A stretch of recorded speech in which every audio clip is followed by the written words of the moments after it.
For Christians, or for those who say they are Christians, are you a Christian because you belong to the club? Do you just practice Christianityism? Or are you a child of God? These are the three main areas that I found that separates what we call Christians. Now, but it's occurred to me that some people just want to be part of a club. They wear the title Christian because it's a nice club to belong to. Not that they believe everything or even know anything about what's going on, but if you got to pick a club, the Christian club is a nice club to be. So you do the major things, like show up at church every once in a while, and you claim that I believe in God. Believing in God is not the answer. Satan knows God. He doesn't have to believe. He knows God on a one-on-one personal basis. Demons know God. So knowing God is not, not the end all. Or believing that there is a God. That's not the end all. It's nice. It's a start. But that's not that. And a lot of people that are in the club just take that, well, I believe in God. Or I believe that Jesus Christ, or he actually existed. That's fine. That's nice and dandy. That's not being a Christian, what a true Christian is all about. The second one was Christianityism. That's when you do all of the rules and regulations that people say that you need to do in order to prove that you're a Christian, none of which is in the Bible. But, you're supposed to do good works, you're supposed to do this, you're supposed to do that, and, you're supposed to give tithes, you're supposed to do all these things that give to the poor, all these things that are mentioned in the Bible that Jesus taught. That doesn't make you a child of God. I guess that's what I'm really getting to. Being a Christian, you can wear the title, you can do all those things, and that's nice. That's fine and dandy. But being a child of God is what gets you into heaven.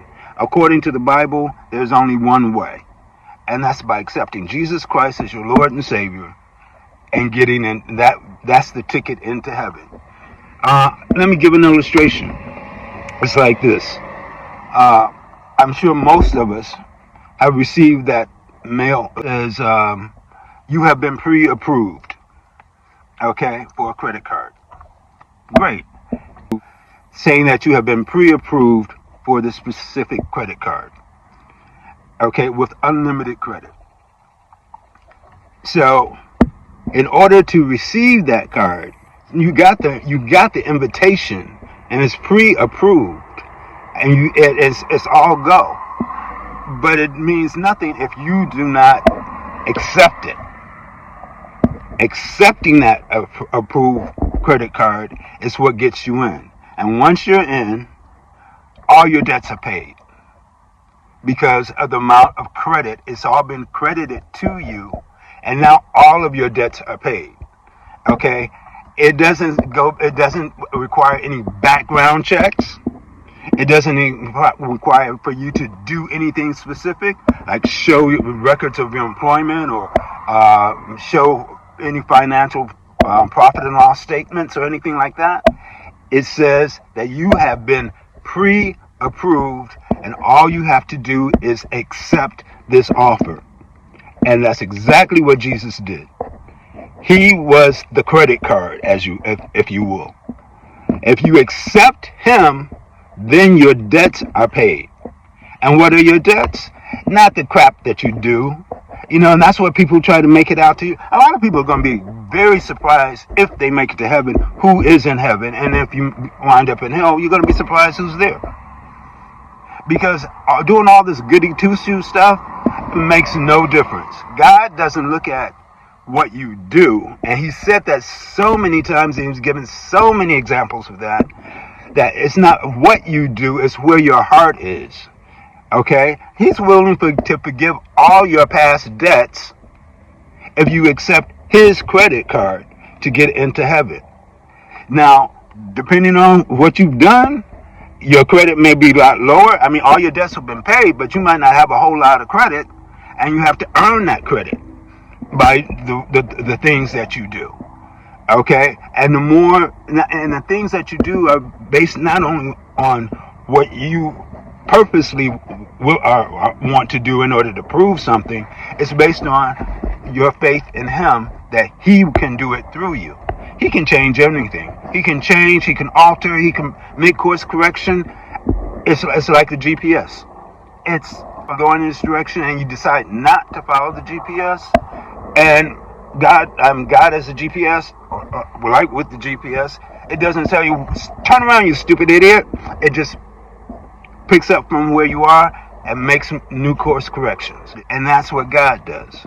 Now, like I said, all the good things that you do, they're great. They're wonderful. That adds points to your credit score. But that's not what gets you into heaven. And, the fact that people don't do what obviously other people think they should do, God doesn't look at that either. God knows your heart.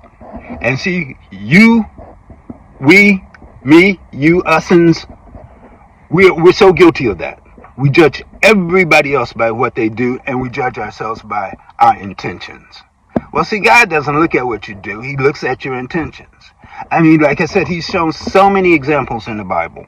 The great apostle Paul, he was a murderer. God didn't go back and say, well, bro, all those people, all those my people that you executed and so forth, that cancels you out. No.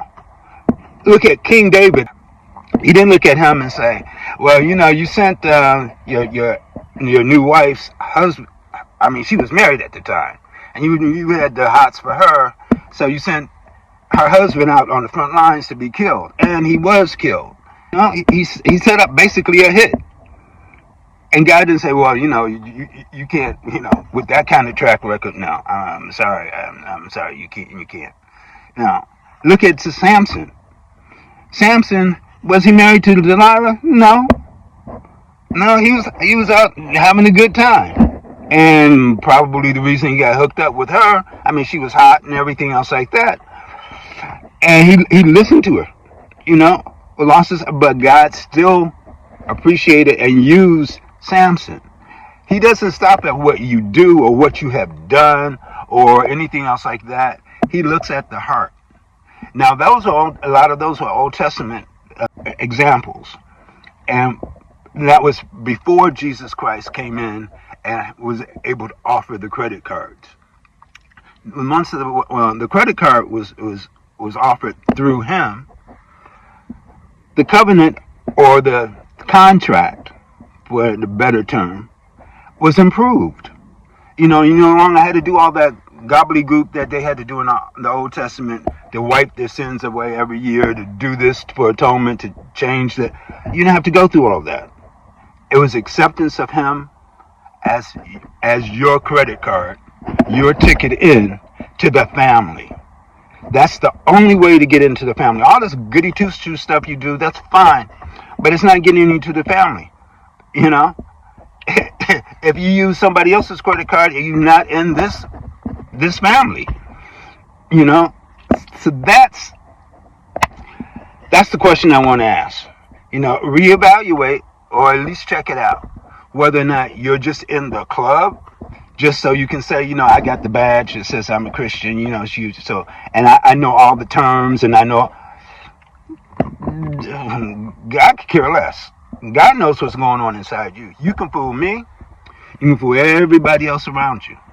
You can't fool God.